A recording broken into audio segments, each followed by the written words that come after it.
Hello friends, എല്ലാവർക്കും ബീനാസ് കിച്ചണിലേക്ക് സ്വാഗതം. ഇന്ന് നമ്മൾ നല്ലൊരു മാങ്ങ ചുന്തമാണ് ഉണ്ടാക്കാൻ പോകുന്നത്.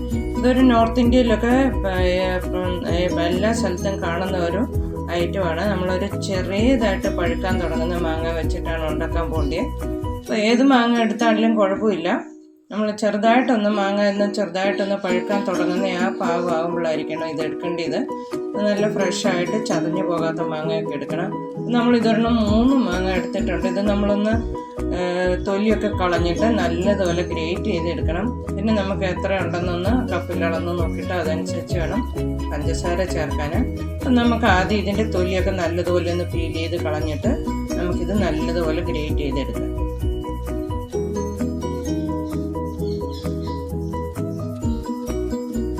അപ്പം മാങ്ങയെല്ലാം നമ്മൾ നല്ലതുപോലെ ഗ്രേറ്റ് ചെയ്തെടുത്തിട്ടുണ്ട്.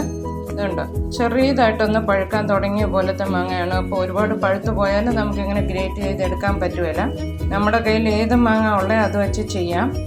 ഞാൻ ഇതിനകത്ത് 1 സ്പൂണ് ഉപ്പ് ചേർത്ത് കൊടുക്കുകയാണ്. ഈ ഉപ്പ് ഇട്ടിട്ട് നല്ലതുപോലെ നമുക്കിതൊന്ന് പിഴിഞ്ഞെടുക്കണം. എന്നാൽ കൂടുതലും മാങ്ങയുടെ ആ വെള്ളം ഒന്ന് കളഞ്ഞു കഴിഞ്ഞാലായിരിക്കും നമുക്ക് പെട്ടെന്ന് ഉണ്ടാക്കിയെടുക്കാൻ പറ്റുന്നത്. അപ്പം നമുക്കിത് നല്ലതുപോലെ ഉപ്പൊന്ന് എല്ലാ സ്ഥലത്തും നല്ലപോലെ മാങ്ങ ഞെക്കി പിഴിഞ്ഞ് വെള്ളം കളഞ്ഞെടുക്കാം.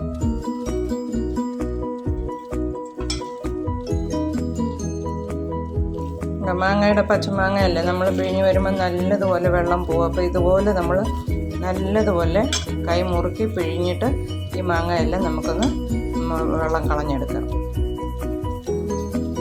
അപ്പം നമ്മളിതുകൊണ്ട് 3 മാങ്ങ പിഴിഞ്ഞിട്ട് നല്ലതുപോലെ പുളിവെള്ളം ഇറങ്ങുന്നത്. ഈ മാങ്ങയുടെ പുളിവെള്ളമൊക്കെ കളയണം, അല്ലെങ്കിൽ നമ്മുടെ മാങ്ങ ചുണ്ടും ചള്ളായി പോകും.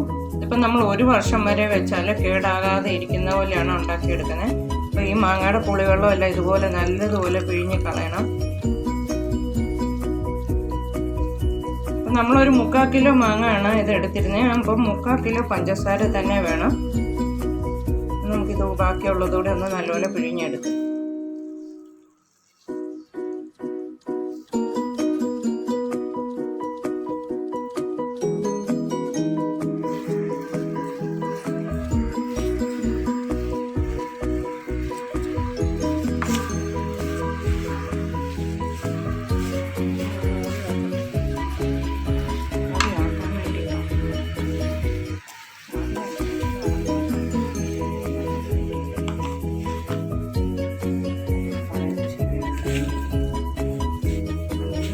നമുക്ക് പഞ്ചസാരയും കൂടെ ചേർത്ത് കൊടുക്കാം. നമ്മൾ ഗ്യാസിലാണ് ഇത് ഉണ്ടാക്കാൻ പോകുന്നത്.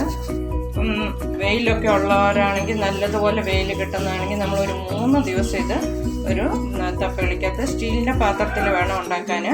നമ്മൾ അതിനകത്ത് വെയിലത്ത് വെച്ചിട്ട് 3 ദിവസം വെയിൽ കൊള്ളിക്കാൻ വെക്കണം. ഓരോ ദിവസം നമ്മൾ വൈകുന്നേരം എടുത്തിട്ട് നല്ലതുപോലെ ഇളക്കിയിട്ട് 3 ദിവസം വെയിൽ കൊള്ളിക്കണം. അന്നേരമായിരിക്കും നല്ലതുപോലെ. ഇപ്പം നമ്മൾ വെയിലൊക്കെ ഇല്ലാതെ മഴയൊക്കെ ഉള്ള സമയമാണെങ്കിൽ ഇതുപോലെ നമ്മൾ ചീനച്ചട്ടിയിലോട്ട് പഞ്ചസാര നല്ലതുപോലെ ഇട്ട് മെൽറ്റായി കഴിയുമ്പോൾ ഒരു സ്ലോ ഫ്ലെയിമിൽ നമ്മളിത് നല്ലതുപോലെ ഇളക്കി പറ്റിച്ചെടുക്കണം. നല്ലപോലെ ഒരു കുറുകിയിരിക്കണം. ജാമൊക്കെ എടുക്കുന്ന ആ പരുവത്തിൽ വേണം.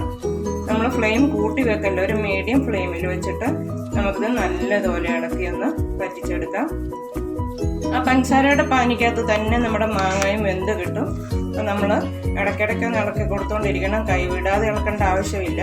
അപ്പോൾ പഞ്ചസാരയൊക്കെ ഒന്നുകൊണ്ടോ മെൽറ്റായി വന്നിട്ടുണ്ട്. നമ്മളൊരു 3/4 കിലോ മാങ്ങ എടുക്കുകയാണെങ്കിൽ 3/4 കിലോ പഞ്ചസാര തന്നെ എടുക്കണം.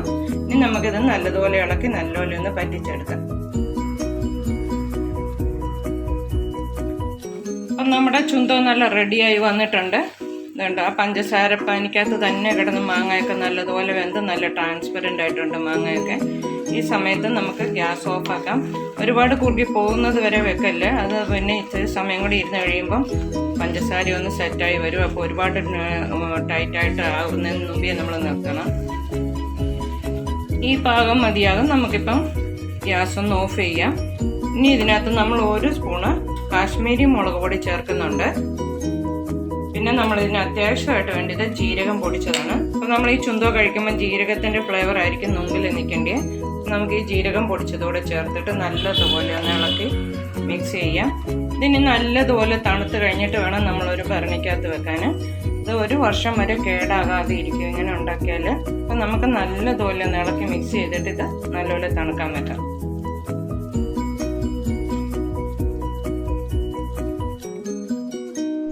ഇപ്പം നമ്മുടെ ചുണ്ട നല്ല കണക്കായിട്ടുണ്ട്. ഇതുണ്ട്, നല്ലതുപോലെ കുറുകി വന്നിട്ടുണ്ട്. പഞ്ചസാരയൊക്കെ നല്ലതുപോലെ കണക്കായിട്ടുണ്ട്. അപ്പം നമുക്ക് നല്ലതുപോലെ കഴുകി തുടച്ച് നല്ലൊരു കുപ്പിഭരണിക്കകത്ത് വേണം ഇട്ട് വെക്കാൻ. മാങ്ങയൊക്കെ പുളിയുള്ള സാധനമായിക്കൊണ്ട് അപ്പം നമുക്കിത് നിറച്ച് വെക്കാം.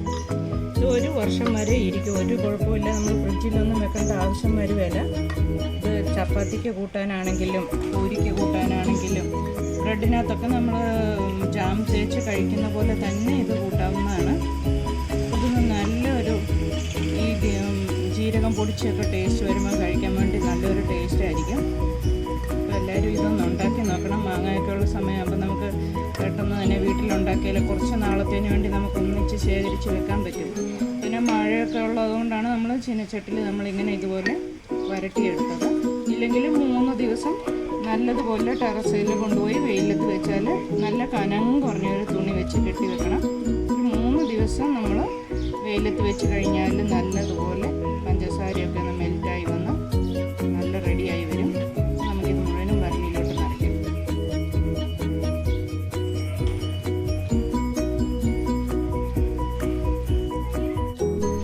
നമ്മളൊരു കുറച്ച് വേറൊരു ബൗളിലോട്ട് എടുത്തിട്ടുണ്ട്. ഒരു ഭരണിക്കകത്ത് നമ്മൾ കുറച്ച് കൂടുതൽ വെച്ചിട്ട് അതിനകത്തുനിന്ന് കുറച്ചെടുത്ത് വെക്കുവാണെങ്കിൽ നമുക്ക് കുറേശ്ശെ ഉപയോഗിക്കാൻ പറ്റും. അപ്പം നനഞ്ഞ സ്പൂണൊന്നും എടുത്ത് നമ്മൾ ഇതിനകത്തുനിന്ന് എടുക്കരുത് മാങ്ങ. അതുകൊണ്ട് നല്ല ജാമിൻ്റെ ഒരു സെയിം നമുക്ക് ലുക്ക് കിട്ടുന്നുണ്ട്. ഇപ്പോൾ ബ്രെഡിലൊക്കെ തേച്ച് കഴിക്കാനാണെങ്കിലും വളരെ നല്ലതായിരിക്കും.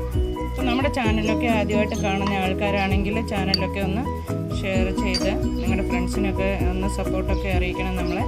അപ്പോൾ നമ്മൾ നല്ലൊരു വീഡിയോ ആയിട്ട് പിന്നെയും വരും.